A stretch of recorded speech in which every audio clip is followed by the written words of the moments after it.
Jumlah penjara di negara kita 40. Ruang kapasitinya 71,476. Tapi jumlah penghuni sekarang 75,629. Berarti ada lebihan 4,153 atau 5.8%. 5.8% lebihan.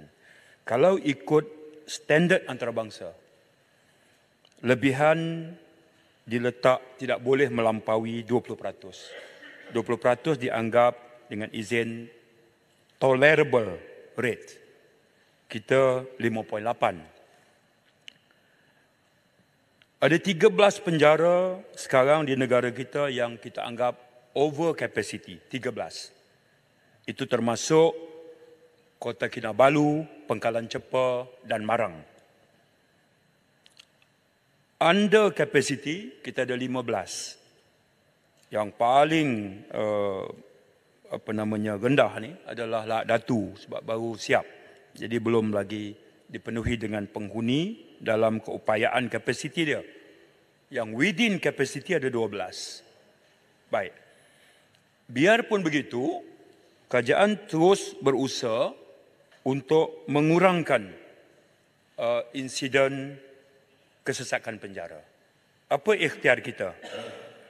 Yang pertama, kita wujudkan admission prison bagi setiap kemasukan penghuni baru setelah mahkamah jatuhkan hukuman sabitan, pemenjaraan. Mereka tak terus masuk ke ruang penjara. Mereka diletakkan dulu ke admission prison. Di situ dilakukan profiling. Profiling misalnya latar belakang, kes ataupun tahap risiko. High risk ataupun low risk. Setelah itu, barulah mereka ditempatkan. Jadi mereka akan berada di admission prison dalam tempoh sekitar 4-5 minggu. Dan itu secara fizikal tak berada dalam ruang penjara, bermaksud kesesakan dapat dikurangkan walaupun tempoh dia singkat. Yang kedua, Jabatan Penjara kita invoke seksyen tertentu dalam Akta Penjara, seumpama seksyen 43, seksyen 46. Maka lahirlah inisiatif seperti parol, pembebasan berlesen, perintah kehadiran wajib dan segala macam. Ada 5 atau 6 inisiatif lain. Hasilnya ialah parol misalnya sejak dilaksana tahun 2008 itu lebih 40,000 telah dikeluarkan.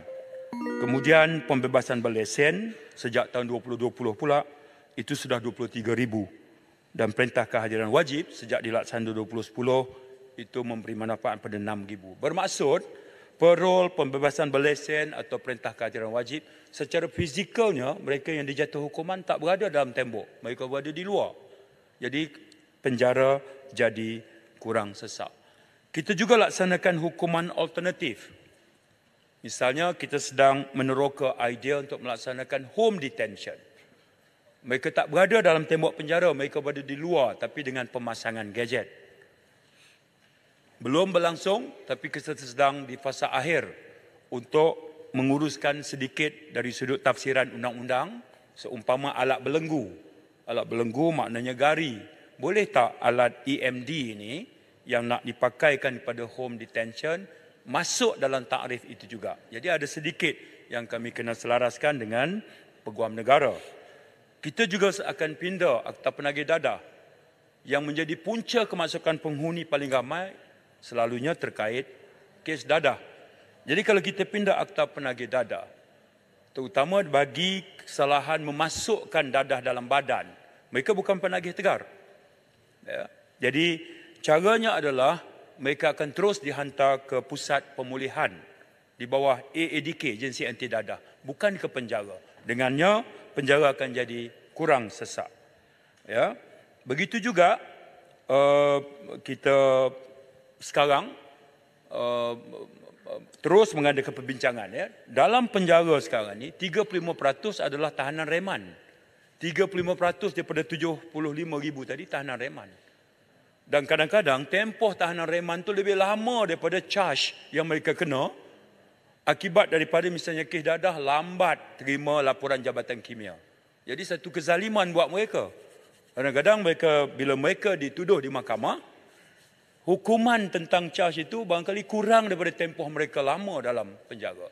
Jadi sekarang Jabatan Penjara, Peguam Negara dan juga Jabatan Kehakiman, para hakim, mereka bincangkan apakah boleh kes ini diklasifikasikan sebagai NFA.